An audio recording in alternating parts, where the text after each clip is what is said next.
દીકરી દીકરો એક સમાનના યુગમાં વિસાવદર તાલુકાના કાલાવડ ગામે માતાને કાંધ આપી દીકરીઓએ આપી માતાને અંતિમ વિદાય.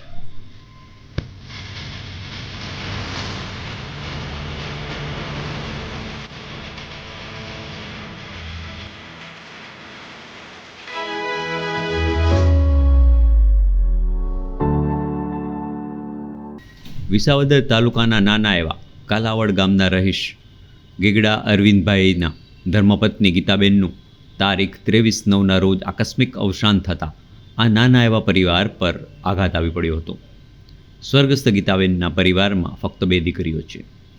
ગીતાબેન આશા વર્કર સુપરવાઇઝર તરીકે વિસાવદર તાલુકામાં સેવા આપતા હતા અને ખૂબ પ્રેમાળ સ્વભાવથી તેમનું વ્યક્તિત્વ પ્રભાવશાળી હતું.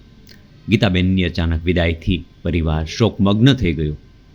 તેમની બંને દીકરીઓ હાલ ઉચ્ચ અભ્યાસ કરી રહી છે અને આ ખબર પડતા જ તેઓએ માતાને અશ્રુભીની આંખે અર્થીને કાંધ આપી એક ઉત્તમ ઉદાહરણ બેહાડી દીકરો દીકરી એક સમાન વાક્યને સાર્થક કરી બતાવ્યું હતું.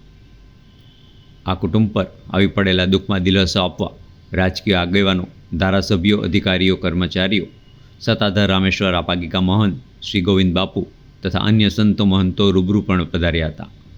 આ પરિવારને દિલાસો આપી દિવંગત આત્માને શ્રદ્ધાંજલિ આપી હતી. આ દિવંગત આત્માની ઉત્તરક્રિયા શનિવારે કાલાવડ ખાતે રાખવામાં આવી છે. રિપોર્ટર શ્યામ ચાવડા, વિસાવદર.